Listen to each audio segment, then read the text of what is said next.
What's up with the family?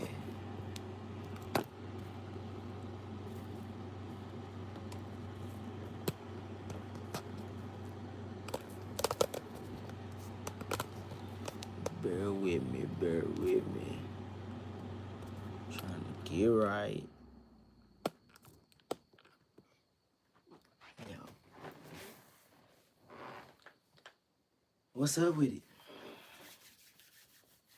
What's up with the people? So y'all, today on this live stream, we finna get into the word. We finna get into the word. I said, man, I ain't read this Bible in a while. But I keep it with me though. I said, tonight gonna be one of the nights I tap in. I tap in. So I'm gonna start in Matthew. Start in Matthew 10, verse 1.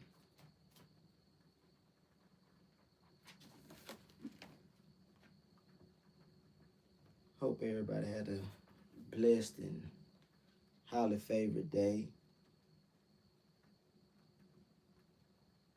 Had a smooth day. Pretty productive. Most of my days are productive.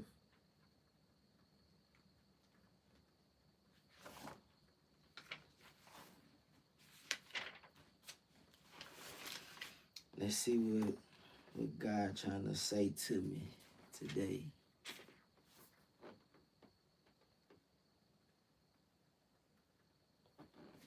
So this one, so Matthew 10 is about unclean spirits.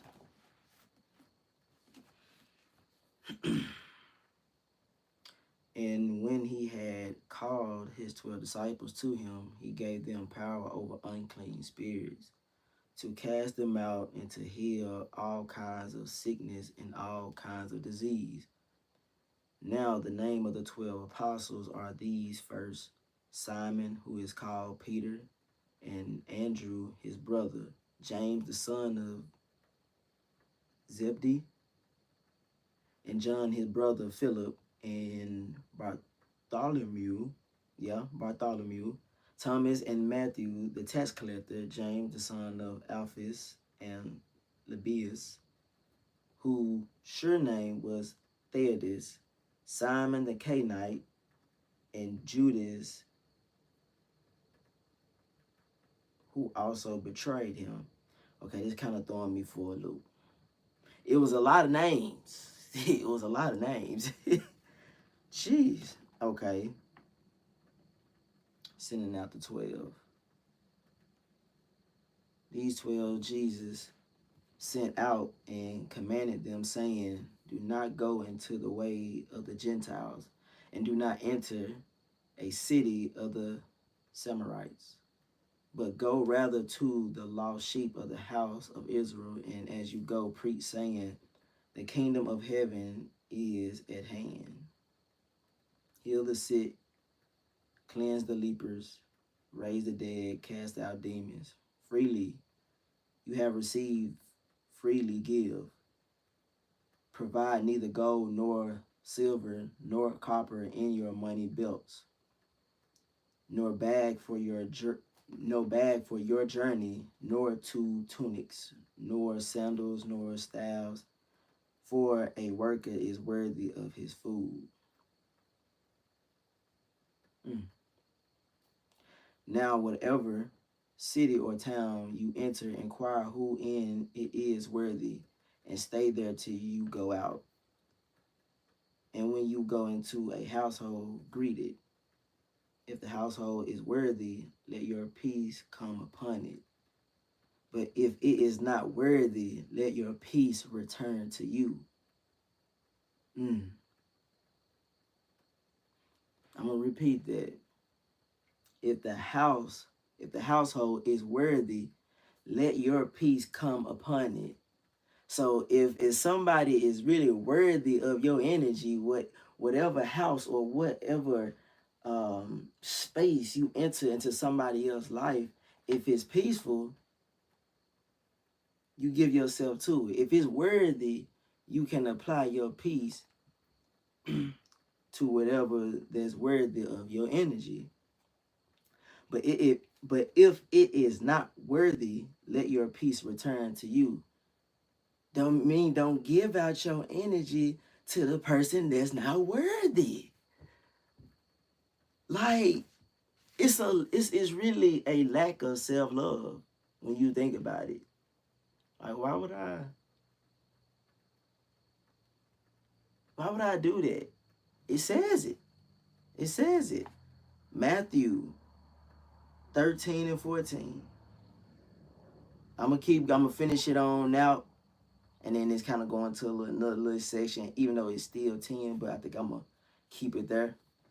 And whoever will not receive you nor hear your words when you depart from that house or city, shake off the dust from your feet. Surely I say to you, it will be more tolerable for the land of Sodom and Gomorrah in the day of judgment than for that city.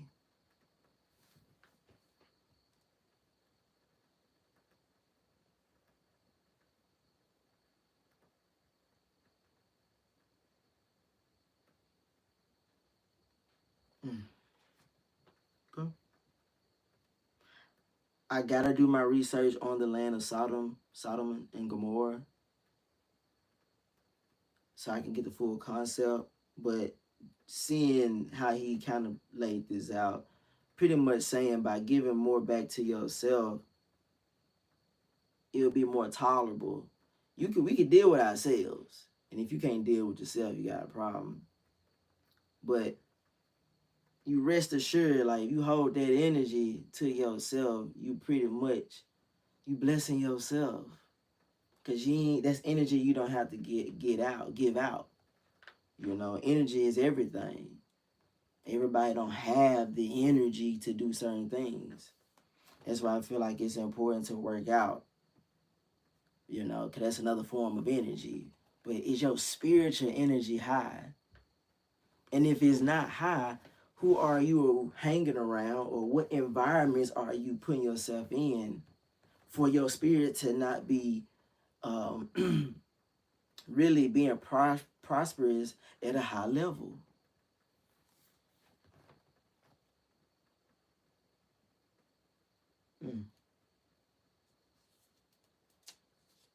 I like that. I like that. So in the little picture that I screenshot, it has different scriptures for different scenarios. So this one was unclean spirits. So relating it back to that, like having them unclean spirits around you, and it's kind of unclean. It's just like, it's okay to be there here and there, but don't submerge yourself in two spaces that's like that. Like, you still gotta watch what you put yourself around, And I feel that because it's easy to follow into a direction that feels good, seems good, but in reality it's not really good. Now your flesh speaking. But you gotta have the spiritual energy to tap into that next frequency. So if the energy is there, you can't manifest to a high level. You can't be your best self. You can't give off the energy and love that other people might need. You can't give off the peace and love because you ain't got it for yourself. You don't have the patience for yourself, so how can you give it to anybody else?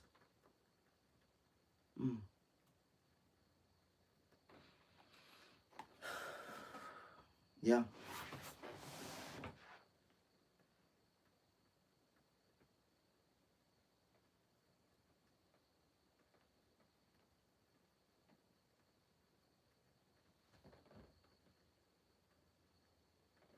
This would be pretty interesting. Let me go to the next one. Hold on.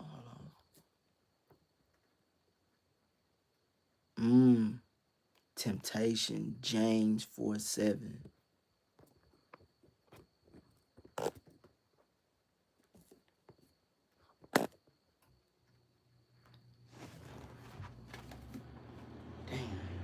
Damn. James.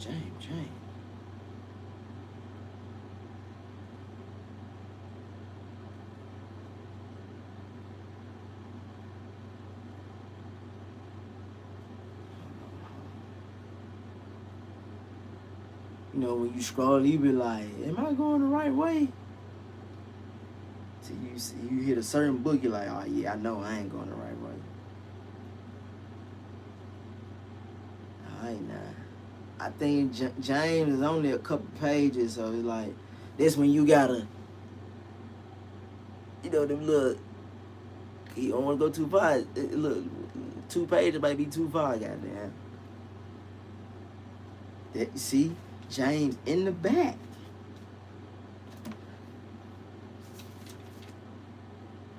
I got some stuff marked in James though. I got some stuff marked in James.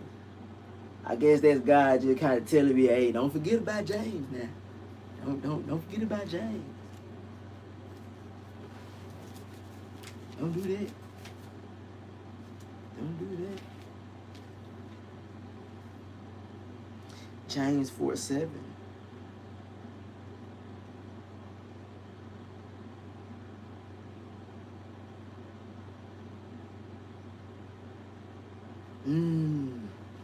So before I go to James 4:7, I gotta read before I hit James 4:7. Alright. So let me turn this down.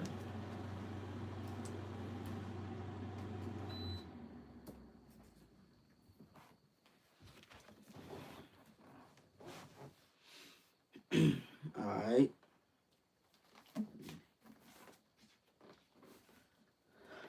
Pride promotes strife. Where do wars and fight come from among you? Where do wars and fight come from among you? Do they not come from your desires for pleasure that war in your members? You lust and do not have. You murder and covet and cannot obtain. You fight in war, yet you do not have because you do not ask. Ooh. You ask and do not receive because you ask amiss. I gotta look up the word. What amiss mean? Hey, amiss. I gotta look it up. I ain't gonna cap. I gotta look it up. I feel like this is a very important word, which I can kind of like understand like what it might be saying, but tighten up.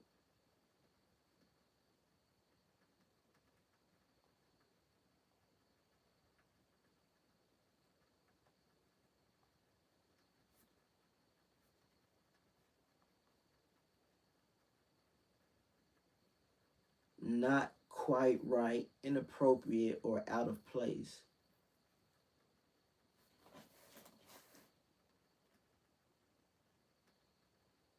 You ask and do not receive because you ask amiss.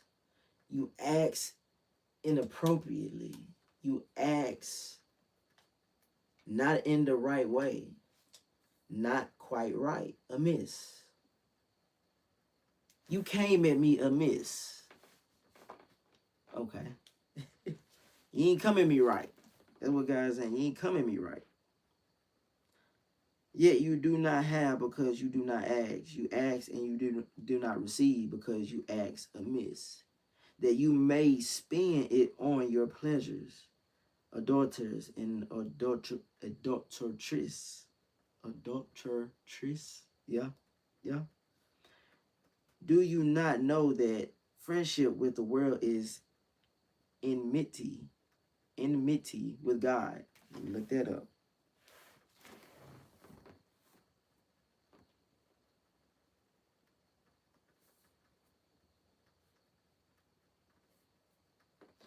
the state or feeling of being actively opposed or hostile to someone or something. The state or feeling of being actively opposed or hostile to someone or something. Having that feeling that somebody is actively, like, I guess, like squaring you up, like, what's up? What's up? Like you really trying me. You really trying me. Do you not know that friendship with the world is enmity with God? I guess God would be feeling like we are actively opposing him, like he's our opponent, like we going against him, like we are actively going against him. Okay. Whoever therefore wants to be a friend of the world makes himself an enemy of God.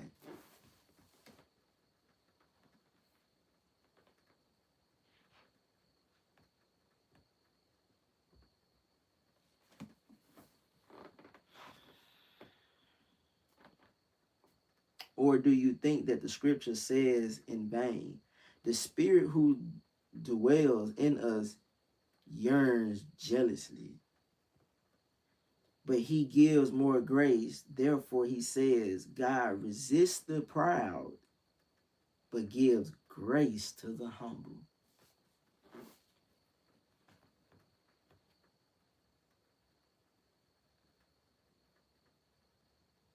Let the beat build.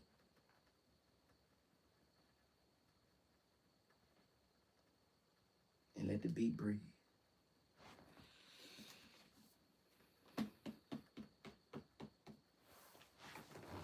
James got some stuff in it.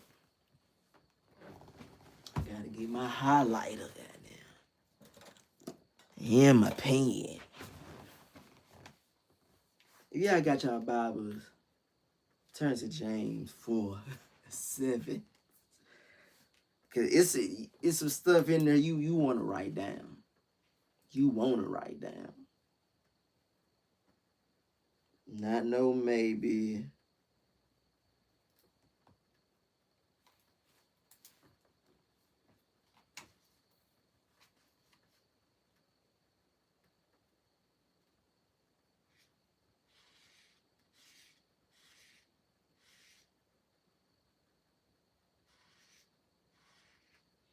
Your friendship with the world is an enmity with God. And if you are a worldly man, you are the enemy of God. Like, it's, uh,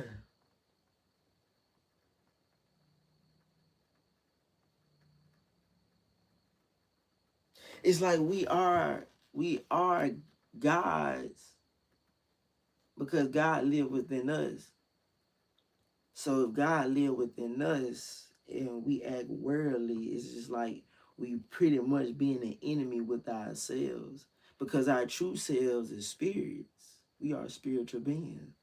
So that means we are also at war with ourselves when we become of the world. It's like we are fighting against who we really are or the spirit that we supposed to truly be. We on the world to get a worldly experience, yes. But we are spiritual beings on this world, which means we are spirits before we are of this world. So it's like God is saying, like, don't go down there acting no fool. Don't go down there just doing whatever the hell you want to do. Don't go down there and think there's no consequence.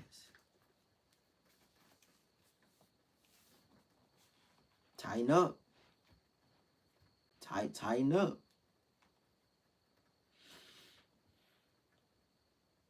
Humility cures worldliness. Therefore, submit to God, resist the devil, and he will flee from you. Draw near to God, and he will draw near to you. Cleanse your hands, you sinners, and you purify your hearts, and you double-minded. Lamentate and mourn and weep. Let your laughter be turned into mourning and your joy to gloom. Humble yourselves in the sight of the Lord, and he will lift you up. Mm.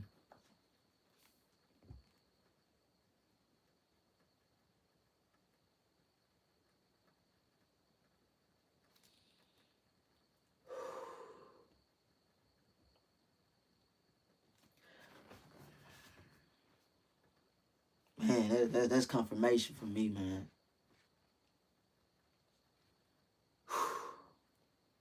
I felt that. And I definitely like really needed to just hear that. Like, humble yourselves in the sight of the Lord. He will lift you up. It's like humbling yourself is lifting yourself up. Because the people that are humble, you getting your applause and your validation through God, because he gonna lift you up. But if you too prideful and you don't give grace and you just full of yourself, not loving yourself, full of yourself, like you don't do no wrong, you all high and mighty, you don't need nobody, you don't serve others, you don't help others. God can't lift that behavior up. So it's just like when you read stuff like this, it's like I knew this, but to hear it in God's words in his form, it's just like it's just stabbing it. Like, what they say? I stabbed that. God stepping it. He letting you know, like, we ain't on that, man. And that's why I live by morals and principles. That's why I live by order. This is law.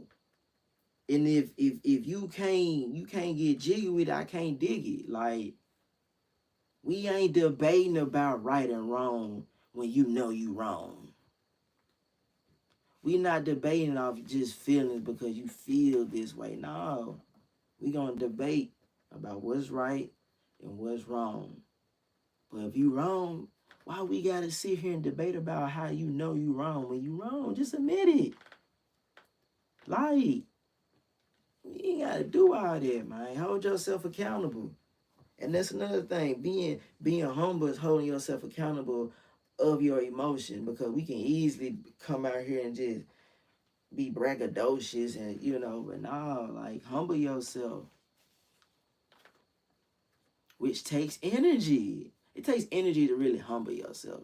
It's easy to come out here and showboat and give less to other people or be at a low frequency. Like, nah, be humble. I feel like it's always important for you to humble yourself before God humbles you. And I'm thankful and grateful that God has humbled me gracefully. He broke me gracefully. Like sometimes God punishments, like sometimes it can last longer than you really expected. But once you get it, it's just like, are you passing this test? Like, I feel like coming on earth is like the big test. And I feel like God just checking to see, like, let me see if you pass it. Like, I want to live to 100 so I can get 100 on my report card when I go to God. I want God to keep me on this earth because he felt like I can make an impact and do something with it. And that's my goal. I make it to 100 good health. I just died just because it was time. I feel like that's having 100 on my report card.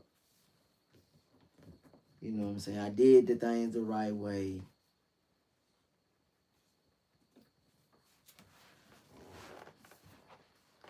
I followed the righteous path. I ate great. I treat his temple right.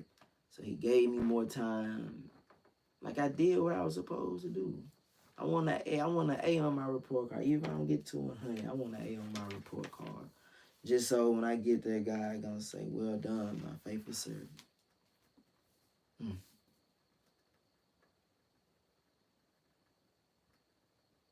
Mm. The next one is do not judge a brother. I kind of want to tap in. Elder, look, it.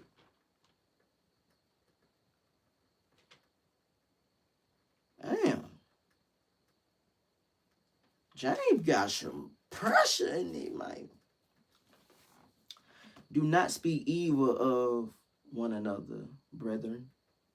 He who speaks evil of a brother and judges his brother speaks evil of the law and judges the law. Well, I just said this is law. But if you judge the law, you are not a doer of the law, but a judge. There is one lawgiver who is able to save and to destroy. Who are you to judge another? Man, look, God is really speaking to me, he really coming like your dad or like your father. And I ain't never had my father in my life.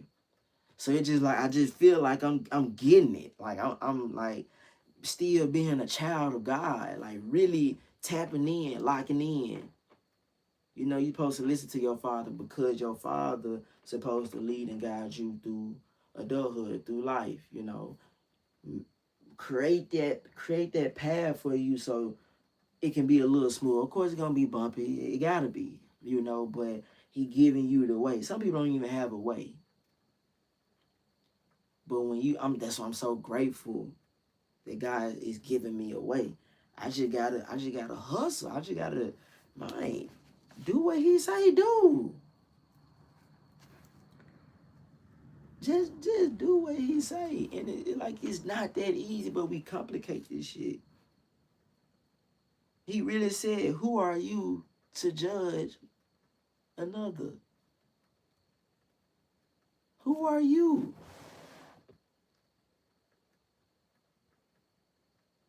Appreciate it, man. Appreciate it.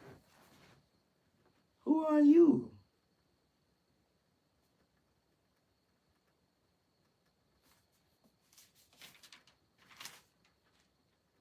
Who are you?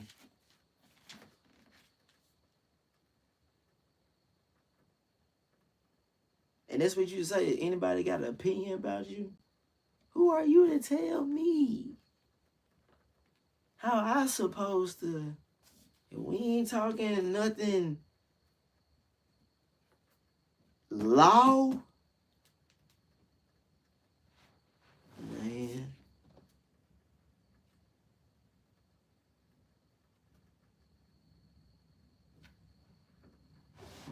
Okay. What's the other one? Be patient in preserving. Therefore, be patient, brethren, until the coming of the Lord. See how the farmer waits for the precious fruit of the earth, waiting patiently for it until it receive the early and later rain. You also be patient, establish your hearts, for the coming of the Lord is at hand. Do not grumble against one another, brethren, lest you be condemned. Lest you be condemned. If you grumble against one another, we'll be condemned for that.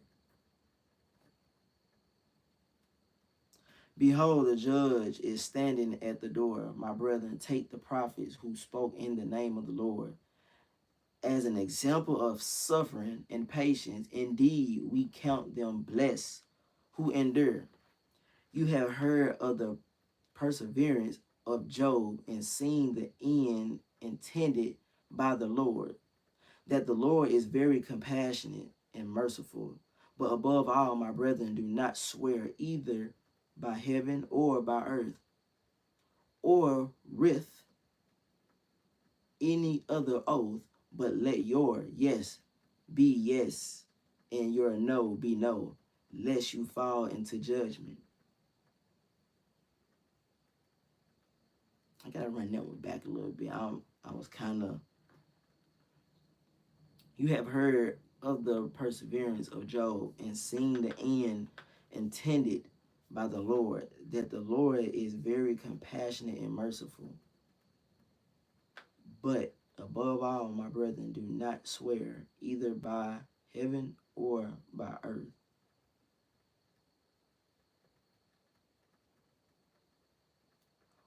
or with any other oath, but let your yes be yes and your no be no, lest you fall into judgment.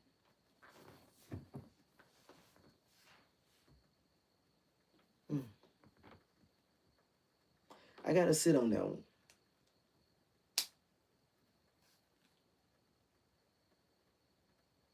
Leave in the comments what y'all think. What y'all think God mean about that last little part. I gotta let that sit on me.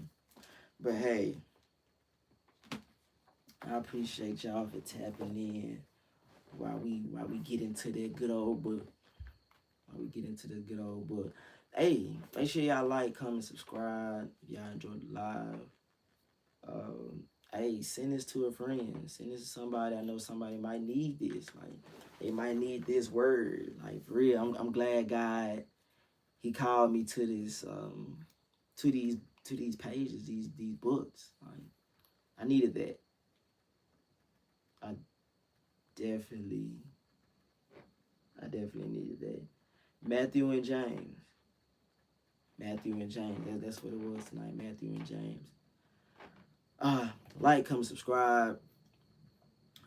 Send to your friends. Share it. Don't be stingy with this good word. Share it with your people. It's your boy Dead Done. Hey, Dead Done. Dev After Dark. Yeah, I'm gonna start doing more After Darks. You never know what you're gonna get on the After Dark. You never know.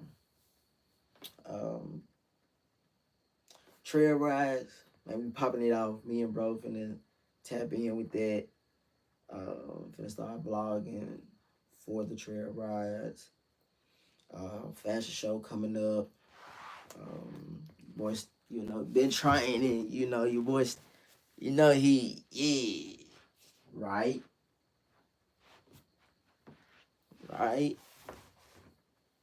Yeah, I know you can't. I'm really too big to get in the camera. I got to zoom out.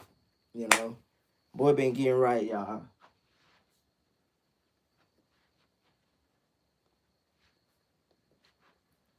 Yes, sir.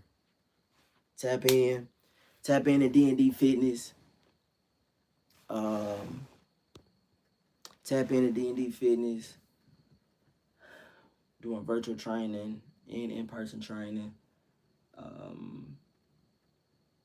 Stay tuned in with Peerless Pressure.